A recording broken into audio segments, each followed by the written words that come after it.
నమస్తే, welcome to real estate TV. Hyderabad real estate కంపెనీలో one of the లీడింగ్లో ఉన్న young India housing private limited వారు ఒక ఇంపార్టెంట్ వెంచర్ గురించి మనతో డిస్కస్ చేద్దామంటున్నారు. అసలు ఏంటి ఇంపార్టెంట్ వెంచర్, ఎలా ఉంటుంది, అసలు దాని పేరు ఏంటి, ఎలా ఉండబోతుంది? మనతో పాటు ఉన్నారు young India housing private limited founder and chairman Rajendra Reddy గారు. మాట్లాడదామా? హలో అండి, ఎలా ఉన్నారు రాజేంద్ర గారు? బాగున్నాను మేడం. ఆఫ్టర్ లాంగ్ టైం మీతో మాట్లాడుతున్నాను. మీరు ఇంపార్టెంట్ ప్రాజెక్ట్స్ కూడా చాలా స్టార్ట్ చేస్తున్నారు కదా, ఏంటి ఇవాళ మాకు ఏ ఇంపార్టెంట్ ప్రాజెక్ట్ గురించి డిస్కస్ చేస్తున్నారు, ఏం చెప్పబోతున్నారు? మేడం, ఈ రోజు నేను ఇంపార్టెంట్ వెంచర్ ఒకటి, మాది హెచ్ఎండిఏ అప్రూవ్డ్ ఫైనల్ కాపీ వచ్చింది. ఓకే, దాని గురించి నేను ఈ రోజు డిస్కస్ చేయాలనుకుంటున్నాను. మనం ప్రీవియస్ ఈ వెంచర్ను ఆల్రెడీ 2 times వీడియోస్ చేస్తున్నాం. ఆల్రెడీ అప్పుడు మనం డెవలప్మెంట్ స్టార్ట్ చేసినప్పుడు, మిడిల్ డెవలప్మెంట్స్లో ఉన్నప్పుడు, ఇప్పుడు ఫైనల్ లేఅవుట్ వచ్చింది కాబట్టి దీని గురించి ఇంపార్టెంట్ డిస్కషన్ ఒకటి చేద్దామని ఒక వీడియో చేస్తున్నాం. నేమ్ తెలుసుకోవాలని ఉంది. ఫస్ట్ అయితే ఎవరికి డౌట్ రాకుండా అందరు డౌట్ క్లారిఫై చేసేలాగా హెచ్ఎండి అని చెప్పారు, that is fine. So name వచ్చేసి మేడం, బీబీ నగర్ దగ్గర బ్రాహ్మణపల్లి విలేజ్ దగ్గర నేచర్ వాక్ రెసిడెన్షియల్ అనే లేఅవుట్ 11 acres ఎక్స్టెంట్ లో ఉంటుంది. అవును, ఆ లేఅవుట్ వచ్చేసి ఇప్పుడు ఫైనల్ ఎల్పీ వచ్చింది, అంటే మార్గేజ్ రిలీజ్ అయిపోయింది. దాంట్లో ఇప్పుడు ఇల్లు కూడా కట్టుకొని ఉండొచ్చు. అలాంటి వెంచర్ వచ్చేసి డిస్కస్ చేద్దామని ప్లాన్ చేస్తున్నాం. సో దీనికి బెనిఫిట్స్ ఏంటి? చాలా మంది నేచర్ వాక్ రెసిడెన్షియల్ అనే టైటిల్ అయితే బాగుంది అని అనుకుంటున్నారు. అంటే అక్కడ అంతా కూడా న్యాచురల్ గా ఉంటుందా, అక్కడ కొంటే ఏంటి, లేఅవుట్ గురించి ఒకసారి ఎక్స్ప్లెయిన్ చేస్తారా సార్?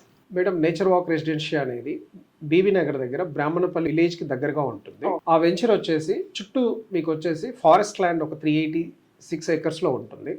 చుట్టూ పొలాలు ఉంటాయి, చాలా వరకు లేఅవుట్స్ కూడా ఉన్నాయి. అక్కడ ఫారెస్ట్ ల్యాండ్ చుట్టూ పొలాలు ఉన్నాయి. పొలాల మధ్యలో మా ల్యాండ్ ఉంటుంది. చాలా వరకు వెంచర్స్ కూడా ఉన్నాయి. కాకపోతే నేచర్ కు దగ్గరగా ఉంది కాబట్టి నేచర్ వాక్ రెసిడెన్షియల్ పెట్టడం జరిగింది. సూపర్, చాలా బాగుంది. అండ్ పీపుల్స్ కి కూడా చాలా కనెక్ట్ అవుతుంది. అవును, టైటిల్ కూడా. చాలా మంది ఇల్లు కట్టుకోవాలి తక్కువ టైంలో అండ్ తక్కువ బడ్జెట్ లో అనుకుంటారు. ఈ బడ్జెట్ అండ్ ఎస్ఎఫ్టీ ఎంత ఉంది? ఆ వెంచర్ వచ్చేసి మేడం 11 acres ఎక్స్టెంట్. టోటల్ గా మనకు వచ్చేసి 135 plots వస్తున్నాయి. దాంట్లో 150 yards నుంచి దాదాపు 400 square yards వరకు ప్లాట్స్ ఉంటాయి. టోటల్ గా వచ్చేసి మనకు అక్కడ 13,500 rupees per square yard మనం ప్రమోట్ చేస్తున్నాం. దాంట్లో ఎవరైనా ఈ రోజు 150 yards లో ఇల్లు కట్టుకోవాలంటే 35 lakhs లో మనం ఇల్లు కట్టి వాళ్ళకి ఇచ్చేయచ్చు. అంతే, చాలా లో బడ్జెట్ లో ఇండిపెండెంట్ హౌసెస్, అది టోటల్ గేటెడ్ కమ్యూనిటీలో. సో ఫైనల్ ఎల్పీ అంటున్నారు కదా, ఏంటి ఫైనల్ ఎల్పీ? అండ్ ఇంకోటి ఏంటంటే చాలా మందికి 35 lakhs బడ్జెట్ తక్కువలో బాగుంది, but how it possible? Madam, 35 lakhs లో అంటే అది వచ్చేసి హెచ్ఎండిఏ అప్రూవ్డ్ లేఅవుట్. పూర్తిగా మేము డెవలప్ చేసిన తర్వాత మార్గేజ్ రిలీజ్ అయిన తర్వాతనే కన్స్ట్రక్షన్ యాక్టివిటీ మేము స్టార్ట్ చేయాలి. ఇప్పుడు మా వెంచర్కి వచ్చేసరికి ఏంటంటే 11 acres ఎక్స్టెంట్. దాని చుట్టూ మనం కాంపౌండ్ వాల్, ఆర్చీ గేటు, ఇంటర్నల్ గా 40, 60, 30 CC roads, drainage lines, water lines, septic tank, water tank, అందులో పార్క్స్ అన్ని డెవలప్ చేసిన తర్వాత మార్గేజ్ రిలీజ్ అవుతుంది. ముందు రిలీజ్ కాదనమాట. ఇప్పుడు మార్గేజ్ రిలీజ్ అయిపోయింది కాబట్టి ఇల్లు కట్టుకోవడానికి మా ప్రాజెక్ట్ రెడీగా ఉంది. ఎవరైనా సరే సిటీకి దగ్గరగా ఇండిపెండెంట్ హౌస్ ఉండాలి, ఒక అపార్ట్మెంట్ నాకు వద్దు, కొంచెం దూరమైనా పర్లేదు అనే వాళ్ళకి మనం 35 lakhs లో 150 square yards లో 1000 square feet లో ఇండిపెండెంట్ హౌసెస్ కట్టిస్తాం. 150 square yards. అది మనకు బీబీ నగర్ కు దగ్గరగా ఉంటుంది. బీబీ నగర్ అంటే పెద్ద దూరం కాదు. బీబీ నగర్కి వచ్చేసి మీకు 3 kilometers రేడియస్ లో 5 minutes drive లో ఉంటుంది. చాలా మంది ఏంటంటే ఎక్కడో నేను ఉప్పల్లో ఒక అపార్ట్మెంట్ లో ఉండే బదులు, గట్కేసర్లో ఒక అపార్ట్మెంట్ లో ఉండే బదులు ఒక ఇండిపెండెంట్ హౌస్ ఉంటే బాగుండు. నేషనల్ హైవేకి 3 kilometers రేడియస్ లో ఉంది కాబట్టి, ఎయిమ్స్ కు 4 kilometers లో ఉంది కాబట్టి నేను ఇల్లు కట్టుకొని అక్కడ ఉండడానికి కావాల్సిన అవకాశాలన్నీ ఉన్నాయి. సార్, అయితే ఇండిపెండెంట్ లో ఉండాలి అనుకునే వాళ్ళు, మీరు చెప్పినట్టు మేము ఇక్కడ ఎందుకు, ఉప్పల్లో ఎందుకు అనుకునే వాళ్ళు ఇక్కడ బాగుంది అని అనుకుని ఇక్కడికి వస్తారు. బట్ ఓఆర్ఆర్ కూడా చాలా మందికి ఈ మధ్య కాలంలో చాలా ఎక్కువైపోయింది కదా, ఎలా ఉంటుంది, మాకు దగ్గర ఉంటుందా లేదా, ఎక్కడికైనా వెళ్ళాలి అంటే అదే ఆలోచిస్తారు కదా. ఇప్పుడు ఓఆర్ఆర్ నుంచి తీసుకుంటే మేడం, ఎగ్జిట్ 9 గట్కేసర్ దగ్గర నుంచి మా ప్రాజెక్ట్ వచ్చేసి 35 lakhs లో ఒక ఇండిపెండెంట్ హౌస్ 1000 square feet లో 150 square yards లో డిజైన్ చేసి ఇస్తున్నాం మేడం. అది కూడా కస్టమర్ డిజైన్స్ వాళ్ళకి ఎలా కావాలన్నా కూడా అలా డిజైన్ చేసి చాయిస్ ఇస్తాం. అంటే యూనిఫామ్ గా అనేది ఏం లేదు, కస్టమర్ కి అనుకూలంగా వాళ్ళకి ఎలా నచ్చితే అలా 1000 square feet లో మనం ఇవ్వడానికి రెడీగా ఉంది. ఓఆర్ఆర్ కి దగ్గరగానే ఉంటుంది. ఓఆర్ఆర్ చాలా దగ్గరగా ఉంటుంది. నేషనల్ హైవే కూడా మీకు 3 kilometers రేడియస్ లో ఉంటుంది. బీబీ నగర్ రైల్వే స్టేషన్ కానీ, బస్ కనెక్టివిటీ కానీ చాలా దగ్గరగా ఉంటుంది. అంటే కస్టమర్ ఒక ఇల్లు కట్టుకోవాలంటే ఏం చూస్తారంటే మేడం, ఒక అప్రోచ్ రోడ్ కరెక్ట్ గా ఉందా లేదా, మనకు బస్ కనెక్టివిటీ కరెక్ట్ గా ఉందా లేదా, రైల్వే కనెక్టివిటీ కరెక్ట్ గా ఉందా లేదా, తర్వాత ఆ ఏరియాలో మనం స్టే చేయాలంటే ఫస్ట్ చూసేది పిల్లలకు వచ్చేసి స్కూల్స్ జోన్ ఉందా లేదా. అది వెరీ ఇంపార్టెంట్. ఇప్పుడు మా ప్రాజెక్ట్ దగ్గరలో చూసుకుంటే మేడం, రాక్వుడ్ ఇంటర్నేషనల్ స్కూల్ ఒకటి ఉంది, మౌంటేసరీ ఉంది, తర్వాత బిర్లా ఓపెన్ మైండ్ స్కూల్ వచ్చేసి దాదాపు 60 ఏకర్స్ క్యాంపస్లో డిజైన్ చేయడం జరిగింది. ఇది కాకుండా బీబీ నగర్ మండల్ హెడ్ క్వార్టర్లో దాదాపు 10 స్కూల్స్ ఉన్నాయి. తర్వాత పోతే ఇప్పుడు మనం గట్కేసర్ దగ్గరికి ట్రావెల్ చేయగలిగితే ఢిల్లీ పబ్లిక్ స్కూల్ కూడా ఉంది. బీబీ నగర్లో ఈరోజు మనం చూసుకుంటే స్కూల్ జోనే కాదు మేడం, హాస్పిటల్స్ ఉన్నాయి, కాలేజీలు ఉన్నాయి, సరౌండింగ్స్. ఇక మనము ఎయిమ్స్ బేస్ చేసుకుంటే గత 5 సంవత్సరాల్లో ఎయిమ్స్ స్టార్ట్ అయిన దగ్గర నుంచి 15 లక్షల మంది ట్రీట్మెంట్ ఇవాళ కంప్లీట్ చేసుకున్నారు. అక్కడ ఎంట్రీ కూడా 10 రూపీస్ మేడం, ఎక్కువ కూడా లేదు. అంటే రేపు మన సరౌండింగ్స్లో ఇల్లు ఎవరు కట్టుకున్నా, ఏ ప్రాజెక్ట్లో కట్టుకున్నా కూడా మనకు ఏదన్నా హాస్పిటలైజ్ అవుతే మనకి ఎయిమ్స్ చాలు మేడం. ఇంకా వేరే ఏ హాస్పిటల్స్కి వెళ్ళాల్సిన అవసరం లేదు. ట్రీట్మెంట్ కూడా రీజనబుల్గా ఉంటుంది, తక్కువ కాస్ట్లో అయిపోతుంది. అందులో central government project 250 acres project, చిన్నది కూడా కాదు మేడం. ఇప్పుడు అక్కడ చూస్తే మీకు దాదాపు 8 టవర్స్ కంప్లీట్ అయి ఉన్నాయి. దాదాపు 25 ఫ్లోర్స్ 8 టవర్స్ కంప్లీట్ అయి ఉన్నాయి. 5 ఫ్లోర్స్ బిల్డింగ్స్ చాలా అవుతున్నాయి. ఇవాళ అందులో ఎంప్లాయ్మెంట్ కూడా 4000 మెంబర్స్ ఎంప్లాయ్మెంట్ ఉన్నారు, అటెండర్ టు డైరెక్టర్ వరకు. అంటే బీబీ నగర్లో ఎయిమ్స్ అనేది చాలా పెద్ద ల్యాండ్ మార్క్. అందుకోసం ఏంటంటే రాబోయే రోజుల్లో తెలంగాణ ప్రతి చుట్టుపక్కల విలేజెస్ వాళ్ళు ట్రీట్మెంట్ చేయించుకోవడానికి ఎయిమ్స్కి క్యూ కడతారు మేడం. అంత పెద్ద హాస్పిటల్కు దగ్గరలో మనం 35 lakhsలో ఇండిపెండెంట్ హౌస్ ఒకటి డిజైన్ చేసామన్నమాట. సో ఈ వెంచర్కి అండ్ హాస్పిటల్కి కూడా దగ్గరే, చాలా దగ్గరగా ఉంటుంది మేడం. Just 4 kilometers radius. ఈజీనే ఉంది. అంటే మనం సిటీలో ఉంటున్నాము, సిటీలో ఉంటూనే ఒక హాస్పిటల్కి వెళ్ళాలంటేనే 7, 8, 10 kilometers అండ్ ట్రాఫిక్ జామ్. ఇలాంటి పరిస్థితి అక్కడ లేదు. ఇప్పుడు ఎగ్జాంపుల్ నన్ను తీసుకోండి మేడం, నేను ఇప్పుడు ఈరోజు సైనిక్పురిలో ఉన్నాను మేడం. ఈ సైనిక్పురి నుంచి నేను సికింద్రాబాద్ వెళ్ళాలంటే 10 to 12 kilometers. లేదు నేను అపోలో హాస్పిటల్కి వెళ్ళాలంటే 10 to 12 kilometers. అంటే ఇవాళ గట్కేసర్ సరౌండింగ్స్లో గజం కాస్ట్ వచ్చేసి 50,000 నుంచి ₹1,00,000 ఉంది. Already well developed area. అక్కడి నుంచి కూడా రేపు వైద్యం చేయించుకోవాలంటే ఎయిమ్స్కి వచ్చే ఛాన్సెస్ బోల్డ్ అన్ని ఉన్నాయి.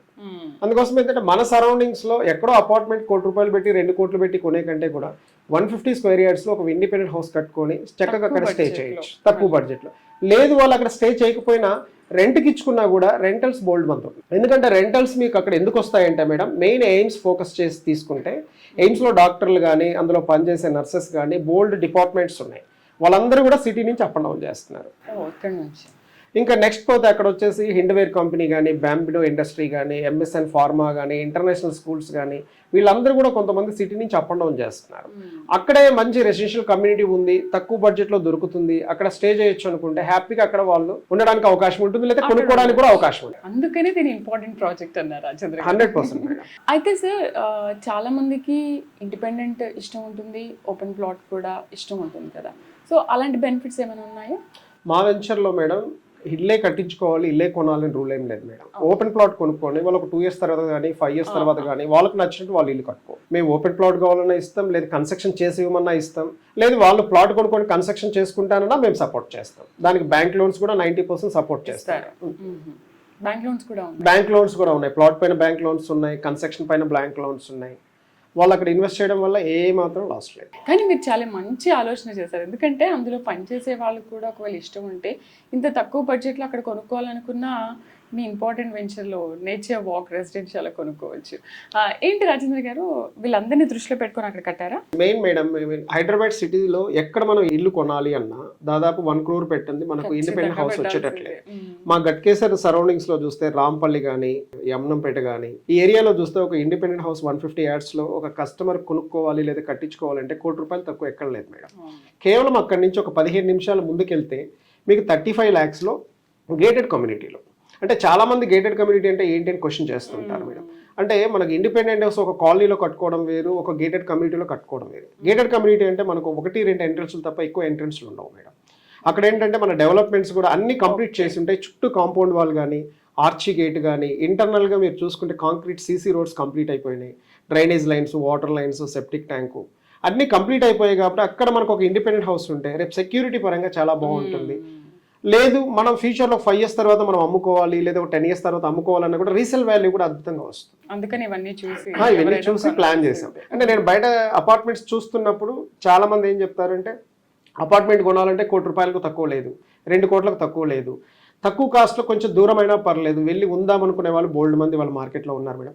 అలాంటి మిడిల్ క్లాస్ కస్టమర్స్కు 35 lakhsలో ఇండిపెండెంట్ హౌసెస్ కట్టిస్తే చాలా మంది ఇంట్రెస్ట్ చూపిస్తారు. కొంచెం ట్రావెలింగ్ వాళ్ళకి దూరమైనా పర్లేదు, స్టే చేయడానికి రెడీగా ఉంటారు అనే ఒక ఆలోచనతో బీబీ నగర్లో మెయిన్ బేస్ ఏంటంటే స్కూల్ జోన్ ఉంది, హాస్పిటల్స్ ఉన్నాయి, కాలేజెస్ ఉన్నాయి, రోడ్ కనెక్టివిటీ ఉంది, రైల్వే స్టేషన్ ఉంది, బస్ స్టేషన్ ఉంది, మండల్ హెడ్ క్వార్టర్ దగ్గరగా ఉంది. ఇవన్నీ అడ్వాంటేజెస్ ఉన్నాయి కాబట్టి మనం ఇల్లు కట్టిస్తే చాలా మంది అక్కడ స్టే చేస్తారు అనే ఒక ఆలోచన వచ్చి ప్లాన్ చేశారు. అండ్ వాళ్ళు సిటీ వరకు వచ్చే అవసరం లేదు, అవసరం బట్ అన్ని ఫెసిలిటీస్ అక్కడే ఉన్నాయి కాబట్టి ఇక్కడ వాళ్ళు అక్కడికి వెళ్ళి కూడా ఉండొచ్చు, అవును మేడం. ఆ స్కూల్లో కూడా జాయిన్ అవ్వచ్చు. చాలా సిటీకి అంటాం కానీ మేడం ఎవరు రోజు రారు మేడం. ఏదో వీకెండ్ లో సాటర్డే సండే ఒక సినిమాకో ఒక షాపింగ్ మాల్ కో వస్తారు.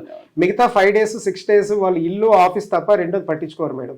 జనాలు చాలా మంది తెలియక షాపింగ్ మాల్ పక్కనే నేను ఉండాలి, డెవలప్ అయిపోయిన ఏరియాలో నేను ఉండాలి అనుకుంటారు, కానీ వాళ్ళ డెవలప్మెంట్స్ అయిన అన్ని చోట్ల వచ్చేసాయి మేడం. అండ్ నాకు ఒక చిన్న డౌట్ ఏంటంటే, చెప్పండి మేడం. మనం జనరల్ గా ప్రయాణిస్తూ ఉంటాము, ఎక్కడెక్కడికో వెళ్తూ ఉంటాము. అయితే నేను ఈ మధ్యకాలంలో ఒకటి చూసాను ఏంటంటే, ఎక్కడ పడితే అక్కడ 100 kilometers అయినా 200 kilometers అయినా కూడా ఎక్కడైనా సరే ఒక బోర్డు వెలుస్తూ ఉంటుంది, లేఅవుట్ ఉంటుందని అంటుంటారు. అవి చూసినప్పుడు నాకేమనిపిస్తుంది అంటే, అసలు ఇంత దూరం వచ్చి ఎలా కొంటారు? అండ్ ఒకవేళ కొన్నా కూడా ఇది అప్రూవ్డ్ అని సంథింగ్ ఒకటి పెట్టేసుకుంటారు, లేదంటే మా ఓన్ ప్లాట్ అని పెట్టేసుకుంటుంటారు.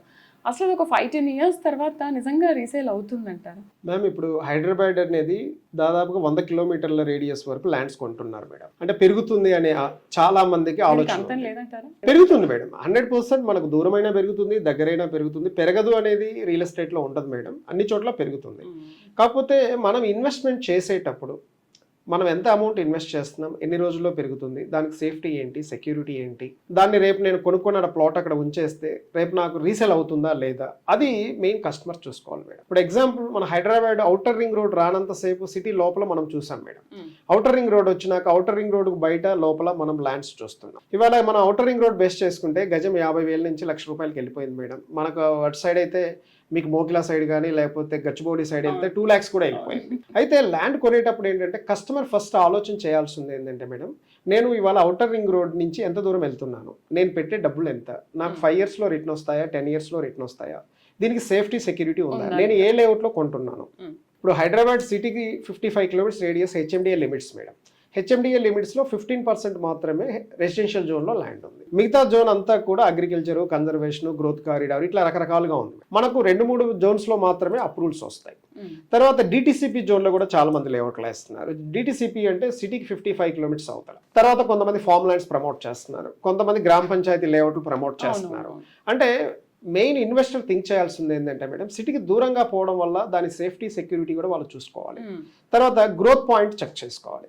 గ్రోత్ అంటే చాలా మంది చెక్ చేయరు. మా ఇంటి దగ్గర వాళ్ళు కొన్నారు మేము కొన్నాం, మా ఇంటి ఎదురుగా వాళ్ళు కొన్నారు మేము కొన్నాం, మా బంధువులు కొన్నారు మేము కొన్నాం, మా ఇంటి వాళ్ళు ప్లాట్ కొనేటప్పుడు ఎన్ని చూసుకోకుండా మాకు తెలిసిన వాళ్ళు చెప్పారని కొంటారు మేడం. అది 5 to 10 years లో రీసేల్ వాల్యూ రాదు.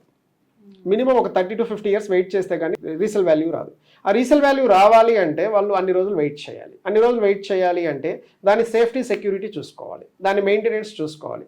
అందుకోసం సిటీకి దగ్గరగా తీసుకోవడం వల్ల ఏంటంటే రీసేల్ వాల్యూ అనేది 5 to 10 years లో 100% వస్తుంది. అండ్ ఏరియా కూడా చూసుకోవాలి. ఏరియా చూసుకోవాలి అంటే మనం బస్ రోడ్కు దగ్గరగా ఉన్నామా, మన సైట్ పక్కన ఒక విలేజ్ ఉందా, ఒక మండల్ హెడ్ క్వార్టర్ ఉందా, ఒక స్కూల్ జోన్ ఉందా, ఒక హాస్పిటల్ జోన్ ఉందా, తర్వాత ఎంప్లాయ్మెంట్ ఏమన్నా అక్కడ క్రియేట్ అవుతున్నారా లేదా, నేను ఎక్కడికైనా వెళ్ళాలంటే కనెక్టివిటీ ఎలా ఉంది, ఒక రైల్వే కనెక్టివిటీ, బస్ కనెక్టివిటీ ఇవన్నీ చూసుకుంటే మేడం మనకు రీసేల్ వాల్యూ అనేది అద్భుతంగా ఉంటుంది. అది కూడా 5 to 10 years లో.